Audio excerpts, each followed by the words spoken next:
नमस्कार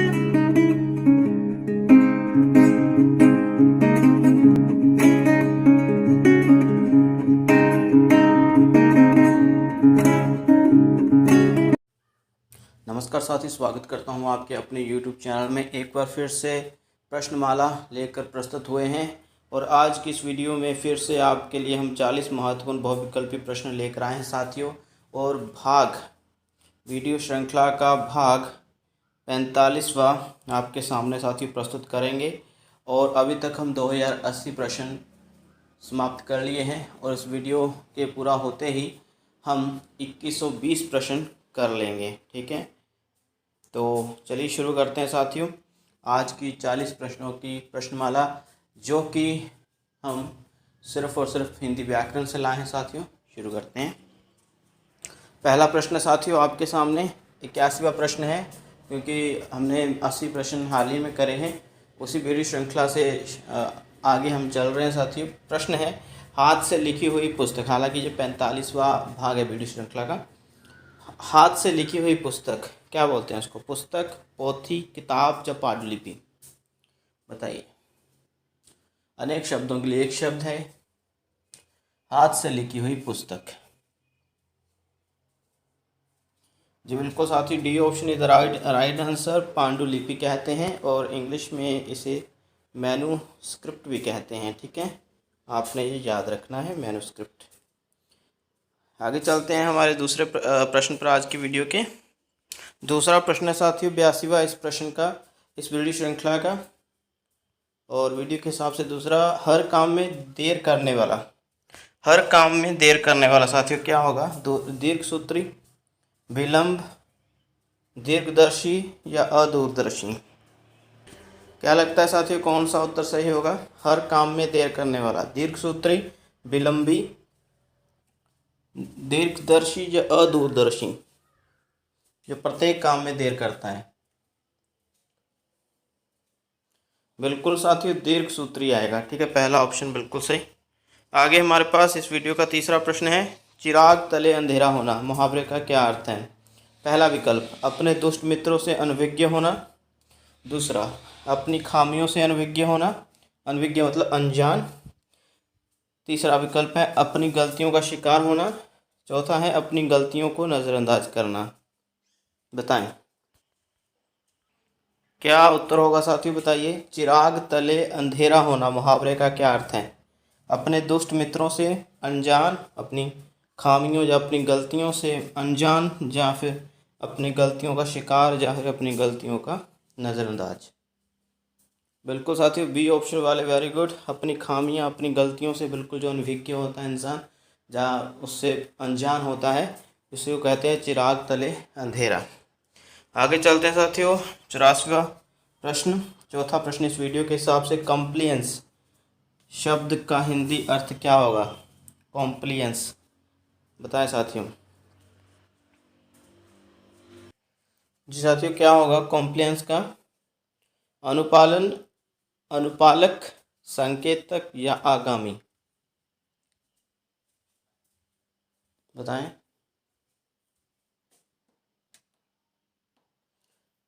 जी साथियों बिल्कुल सही, ए ऑप्शन वेरी गुड, अनुपालन। आगे चलते हैं हमारे 50वें प्रश्न पर। अवैतनिक शब्द का अंग्रेजी अर्थ क्या है? अवैतनिक, ऑनरेरी, हर मैजेस्टी, ऑनर या इन एडिक्वेट, इनएडिक्वेट या इनडिक्वेट? बताइए। अवैतनिक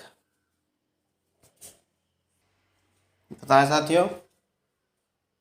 बिल्कुल ए ऑप्शन बिल्कुल सही है साथियों, ऑनरेरी। ठीक है, काफ़ी बार पहले पूछ चुके हैं ये वाला। निम्नलिखित में से कौन सा व्यंजन व्रत से है, यानी मसूड़ा से जो उच्चारण होता है? निम्नलिखित में से कौन सा व्यंजन वर्ष से है साथियों, यह बताइए आप।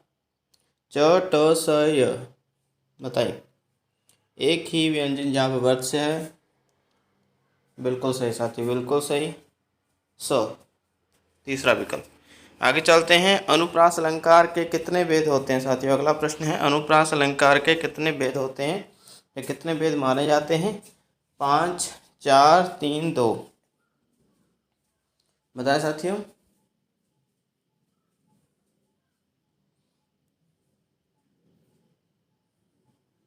जी बिल्कुल सही, A option is right answer. 5 वेद माने जाते हैं। हमारे पास 8वां प्रश्न आज की इस वीडियो का, उपमा अलंकार के कितने वेद माने जाते हैं? उपमा अलंकार के साथियों कितने वेद माने जाते हैं? 5 2 3 4, माफ़ करिएगा, 5 2 4 3, कितने माने जाते हैं बताइए? बिल्कुल सही साथियों, 2 वेद माने जाते हैं। ठीक है, उपमा अलंकार के 2 वेद माने जाते हैं। हमने अपनी अलंकार वाली वीडियो में यह समझाया भी है कौन से 2 वेद हैं और उनके क्या आगे विशेषताएं रहती हैं।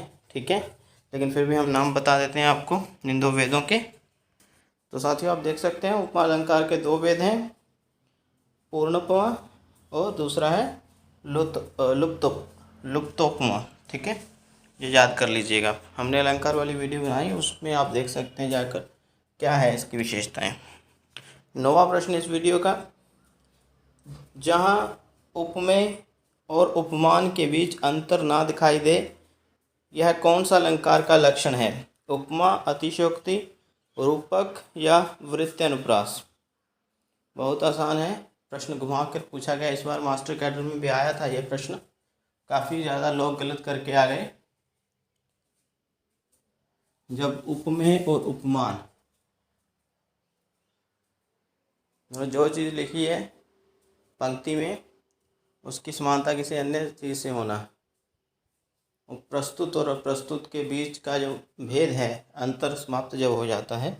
बिल्कुल साथियों, C option is right answer, very good. रूपक अलंकार होता है। ठीक है, आगे चलते हैं हमारे 90वें प्रश्न पर।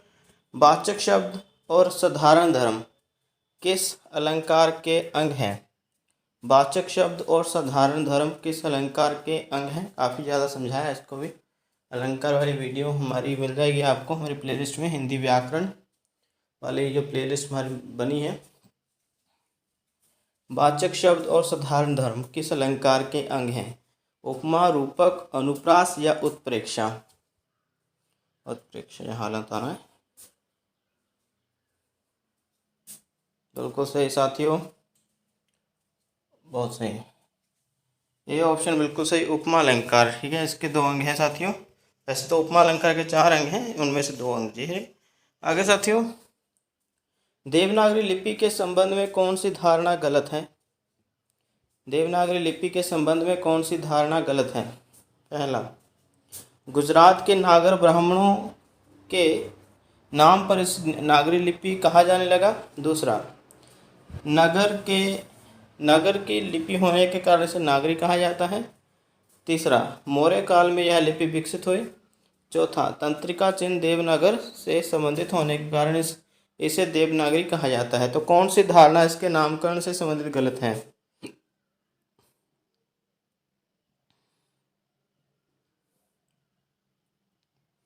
जी साथियों, ध्यान से पढ़िए, चारों विकल्प ध्यान से पढ़िए।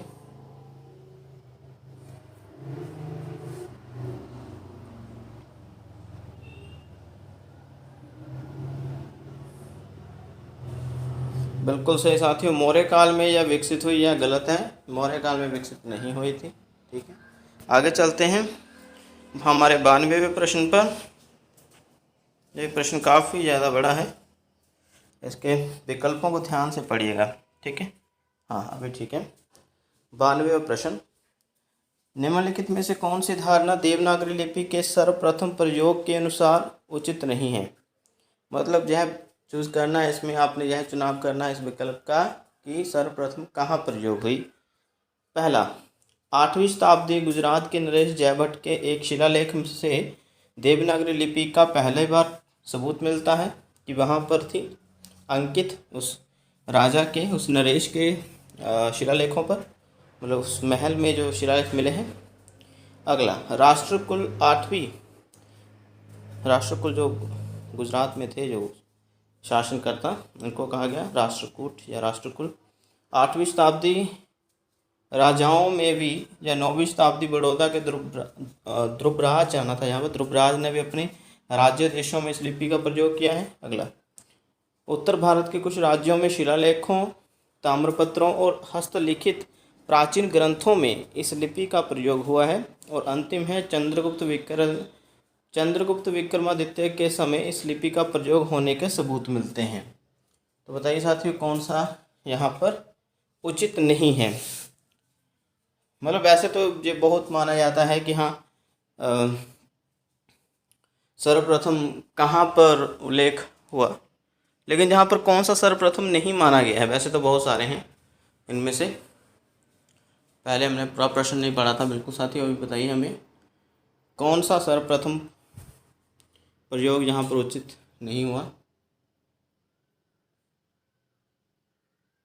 क्या लगता है साथियों?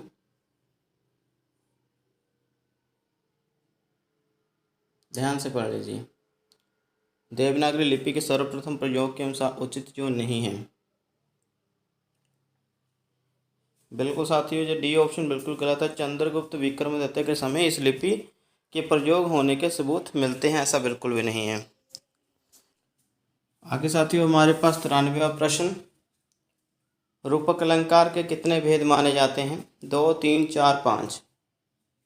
बताएं, नाम बताएंगे, वो अलग हमने प्रश्न बनाया है आपके लिए, उस प्रश्नों में हम पूछेंगे। जी साथियों, क्या लगता है रूपक अलंकार के कितने भेद माने जाते हैं? 2, 3, 4, 5।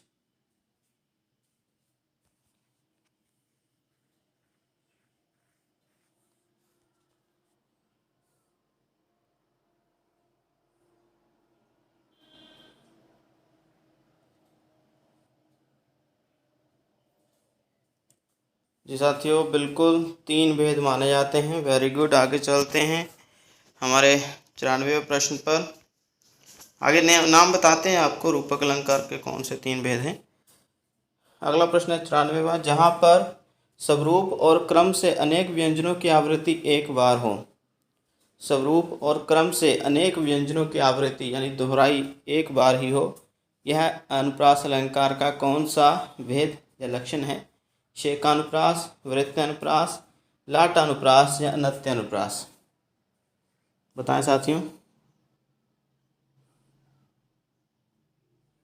क्या लगता है?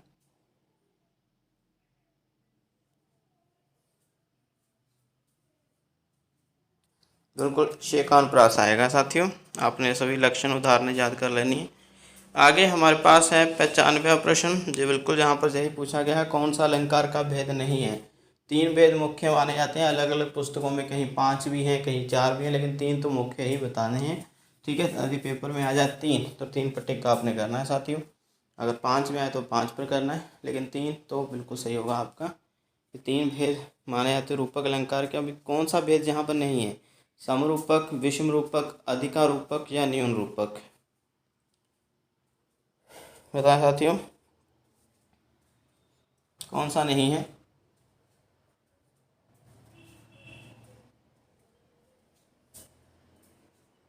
बिल्कुल साथियों, B option is right answer, विषम रूपक नहीं है। आगे साथियों, निम्नलिखित में से कौन सा कथन सही नहीं है? ई मूल स्वर है, ई संयुक्त स्वर है, अ कंठ ध्वनि नहीं है या आ दीर्घ स्वर है।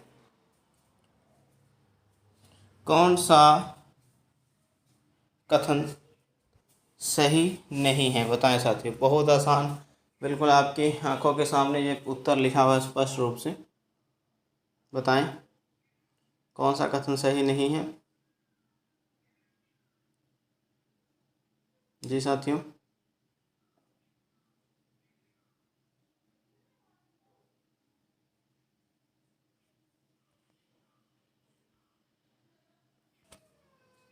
बताएं साथियों। 2 आंसर भी सही हो सकते हैं, 3 भी हो सकते हैं, आप जितने भी आंसर चुनना चाहें चुन सकते हैं। कई बार प्रश्न निर्माण करते समय 2 विकल्प भी सही हो जाते हैं। ये तो बोर्ड वाले भी गलती करते हैं, इतनी तो माफ़ कर ही सकते हैं आप।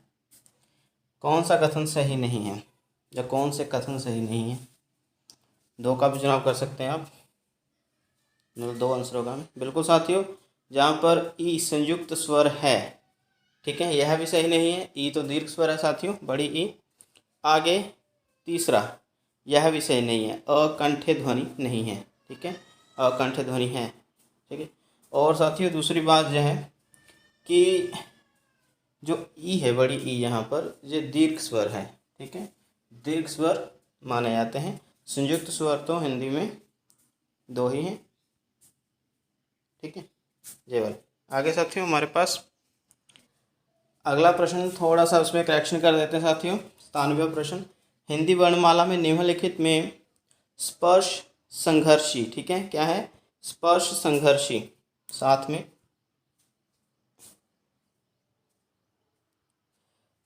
कौन सा व्यंजन है, नहीं यहाँ पर काट देते हैं। तो प्रश्न अभी फिर से पढ़ लीजिए। हिंदी वर्णमाला में निम्नलिखित में स्पर्श से संघर्षी व्यंजन कौन सा है, यह बताइए। च, क, ट, प। स्पर्श संघर्षी व्यंजन कौन सा है साथियों, यह बताना है, ठीक है। स्पर्श संघर्षी व्यंजन बताएं साथियों। एक वर्ग का मुख्य वर्ण व्यंजन, यहाँ पर स्पर्श संघर्षी है, बाकी सभी हाँ स्पर्शी हैं भाई। एक मुख विवर का अंग दूसरे, है ना, अंग से छूता है। हमारे मुख विवर के सभी अंग कहीं ना कहीं उच्चारण में काम आते हैं। बिल्कुल साथी, च, ठीक है, च स्पर्श संघर्षी व्यंजन है। अगला प्रश्न है साथी, इंडोर्समेंट का हिंदी अर्थ क्या होता है। राजपत्र, आकलन, एक तीसरा विकल्प जो नीचे दिया गया साथियों, ऊपर ही लिख देता हूँ उसको। 3 विकल्प ही हैं। एक है पृष्ठांकन, क्या है साथियों, पृष्ठांकन। एंडोर्समेंट का भी सही अर्थ बताएं आप। 3 विकल्पों में से एक चुनना है साथियों आपने। एंडोर्समेंट, राजपत्र, आकलन या पृष्ठांकन।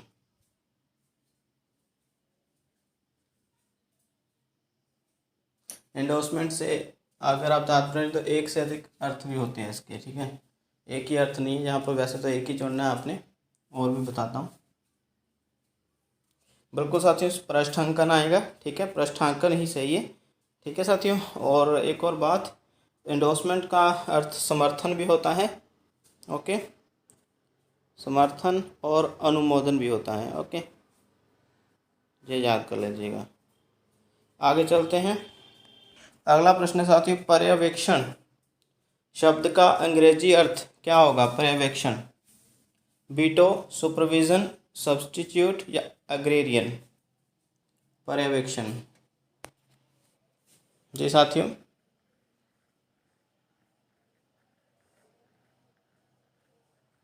क्या लगता है।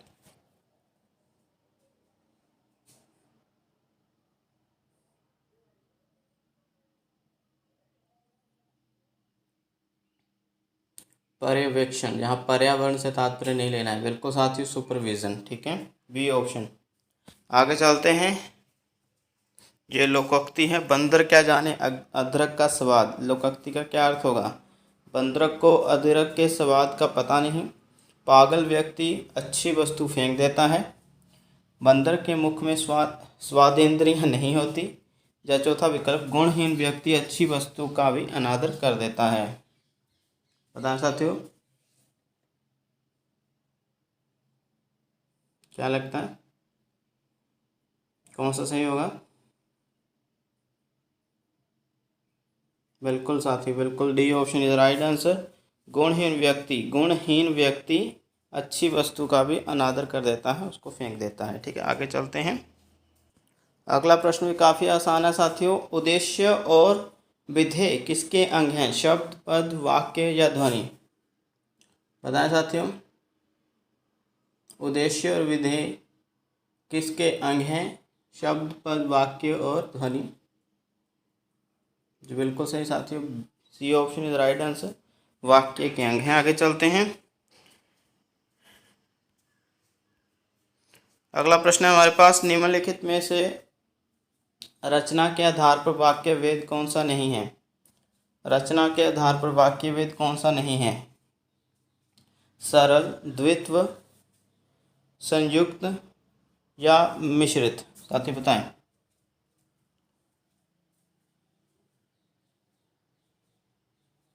कौन सा भेद नहीं है।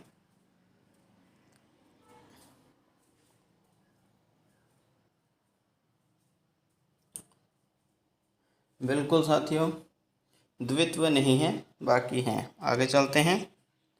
प्रयोग में लाने वाले योग्य, माफ़ करिएगा, प्रयोग में लाने योग्य, अनेक शब्दों के लिए एक शब्द, प्रयोग में लाने योग्य। इस पंक्ति का एक अर्थ क्या होगा? अनेक शब्द क्या अर्थ हो,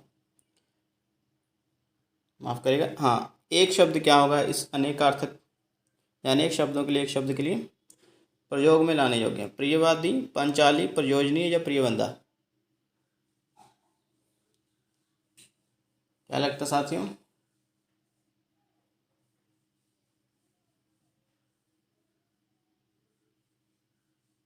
क्या होगा?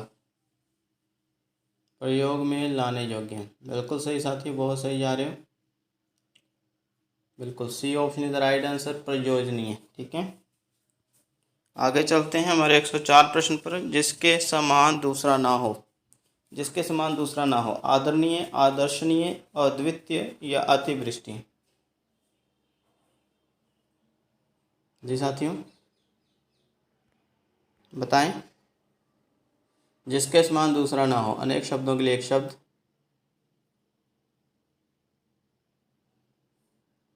बिल्कुल अद्वितीय। ठीक है, अद्वितीय, वेरी गुड साथियों, तीसरा option very good, C option वाले। आगे है विसर्जन का विलोम शब्द क्या है? थोड़ा छोटा कर देते हैं। विसर्जन का विलोम बताना है साथियों। अर्जन, पर्याप्त, सृजन या सर्जन? क्या होगा साथियों? विसर्जन का विलोम बिल्कुल सर्जन आएगा साथियों, डी ऑप्शन वाले, वेरी गुड। ठीक है, आगे चलते हैं हमारे अगले प्रश्न पर। मैना का पर्यायवाची कौन सा नहीं है? सारिका, केकी, त्रिलोचना या कलह प्रिया? मैना का पर्यायवाची कौन सा नहीं है? सारिका, केकी, त्रिलोचना या कलह प्रिया? बिल्कुल B option is the right answer साथियों, केकी नहीं है। ठीक है, अगले प्रश्न पे चलते हैं साथियों। तत्सम शब्द उपालंब का तद्भव शब्द कौन सा है? उपालंब का तद्भव शब्द कौन सा होगा? उल्लास, उलाहना, ओज, आहेर? उपालंब काफ़ी ये शब्द प्रयोग किया जाता रहा है पहले सूरदास की पंक्तियों में। उपालंब का अर्थ नहीं जानते बहुत लोग, तो तत्सम है ये शब्द और इसका तद्भव शब्द आपने बताना है, उपालंब। ये बिल्कुल साथियों उलाहना। ठीक है, उपालंब का अर्थ ही होता है उलाहना, अभी आप समझ के होंगे, उलाहना देना, ताना देना। ठीक है, एक प्रकार से। और जब उद्धव आते हैं गोपियों से बातचीत करने के लिए योग विद्या से संबंधित कि हाँ आप कृष्ण को क्यों याद कर रहे हो, आपको योग विद्या या ईश्वर की भक्ति करनी चाहिए, तो उस वक्त काफ़ी ज़्यादा उपालंब करती हैं, उलाहना देती हैं उद्धव को गोपियाँ। ठीक है, तो ये पता होना चाहिए। आगे साथ ही नागरी लिपि परिषद की स्थापना कब और कहाँ हुई? 1975 दिल्ली, 1964 नई दिल्ली, 1937 पुणे या 1938 मुंबई? नागरी लिपि परिषद हाल ही में देवनागरी से संबंधित हमने 50 प्रश्न लाए थे, सब करवा चुके हैं जी पहले। बिल्कुल साथियों, ए ऑप्शन इधर राइट आंसर, 1975 नई दिल्ली। आगे चलते हैं साथियों, 109 प्रश्न पर पहुंचे हैं। जिस भाषा में तुलसीदास जैसे कवि ने कविता की हो वह अत्यंत पवित्र है, उसके सामने कोई भाषा ठहर नहीं सकती। यह मत किस विद्वान का है? विवेकानंद, भारतेंदु हरिश्चंद्र, महात्मा गांधी या राजा राम मोहन राय? जिस भाषा में तुलसीदास जैसे कवियों ने कविता की हो वह अन्यत्र पवित्र है, अत्यंत पवित्र है, उसके सामने कोई भाषा ठहर नहीं सकती।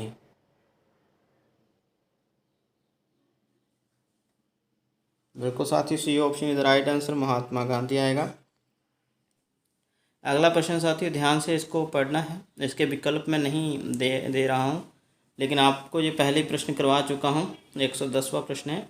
उच्चतम न्यायालय और उच्च न्यायालय मतलब सुप्रीम कोर्ट और हाई कोर्ट में, जहाँ पर मैं 2 बार लिख दिया है, माफ़ करिएगा। ठीक है, उच्चतम न्यायालय और हाई कोर्ट मतलब सुप्रीम कोर्ट और उच्च न्यायालय में, और संसद व राज्य विधानमंडलों में विधेयकों, अधिनियमों आदि के लिए प्रयोग की जाने वाली भाषा अंग्रेजी जारी रहेगी जब तक जो बोले कि हिंदी संबंधी उपबंध जब तक जारी नहीं होता, तो ये आज भी जारी है साथियों। ठीक है, तो ये आपको बता देते हैं। ये प्रश्न हालांकि मैंने पूछा था एक दिन पहले भी, एक दिन नहीं बहुत समय पहले पूछा था साथियों। तो इसका उत्तर आएगा जो किस पूछा गया है किस अनुच्छेद में है, तो 348 जो धारा है साथियों।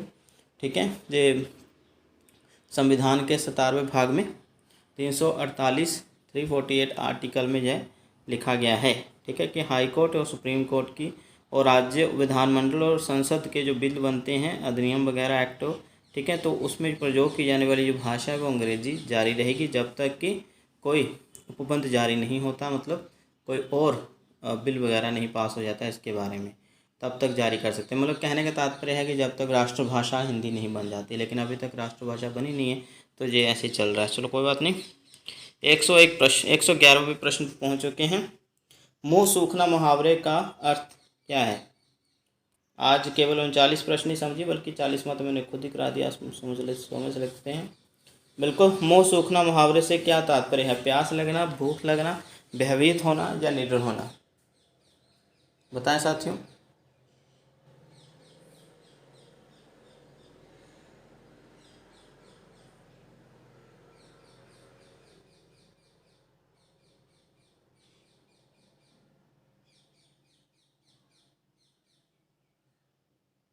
क्या होगा साथियों?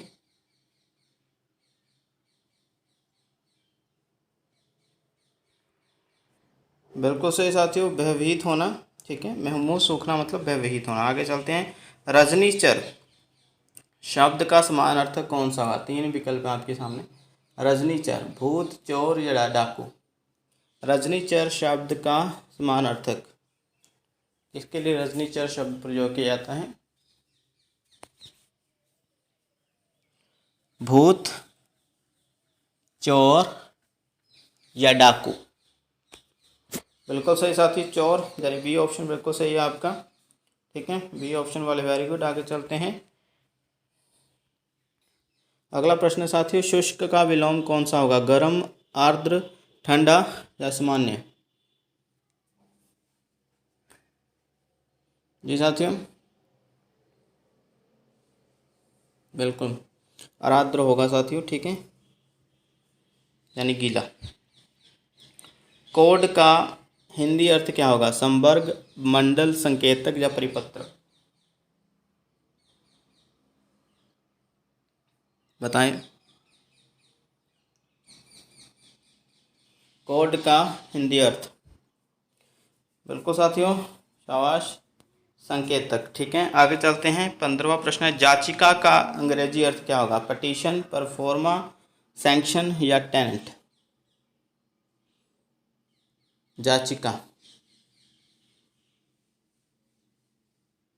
Petition, very good, petition. ठीक है साथियों, ए ऑप्शन वेरी गुड। और जाचिका कर्ता यानी जो अर्जी वगैरह लगाता है इस कोर्ट में, तो उसको पटिशनर बोलते हैं। ठीक है, आगे है हमारे पास 116 प्रश्न। चांद शब्द क्या उत्पत्ति के आधार, चांद शब्द की उत्पत्ति के आधार पर कौन सा भेद है? तत्सम, तद्भव, देश या विदेशी?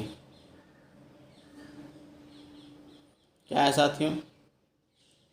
चांद शब्द क्या है उत्पत्ति के आधार पर? तत्सम है, तद्भव है, देशज या विदेशी है? बिल्कुल सही साथियों, यह तद्भव है। और चंद्र जो है वो तत्सम है, उसी से बना है तद्भव ये। आगे साथियों, निम्नलिखित में से कौन सा सर्वनाम का भेद नहीं? निजवाचक, मध्यम पुरुष, समुच्चय बोधक या संबंधवाचक? कौन सा सर्वनाम का भेद नहीं है निम्नलिखित में से? कौन सा उत्तर आएगा साथियों? बिल्कुल सही साथियों, बिल्कुल सही, समुच्चय बोधक, या तो अव्यय है यानी अविकारी शब्द। आगे चलते हैं साथियों। निम्नलिखित में से कौन सी प्रेरणार्थक क्रिया की विशेषता है? मैंने अपने भाई से पत्र लिखवाया, वह खाना खाकर सो गया, राम ने शाम को पढ़ाया, या वह सो रही है? प्रेरणार्थक क्रिया कौन सी है, उसकी विशेषता बतानी साथियों। मैंने अपने भाई से पत्र लिखवाया, वह खाना खाकर सो गया, राम ने शाम को पढ़ाया, या वह सो रही है? प्रेरणार्थक क्रिया, बिल्कुल सही साथी, बिल्कुल सही, पहला ऑप्शन, मैंने अपने भाई से पत्र लिखाया। आगे 119वां प्रश्न, सेकंड लास्ट प्रश्न इस वीडियो का। निम्नलिखित में से कौन सा शिव का पर्यायवाची शब्द नहीं? शिव का पर्यायवाची शब्द नहीं। चंद्रशेखर, चंद्रमौली या सहृदय या आशुतोष। जी साथियों,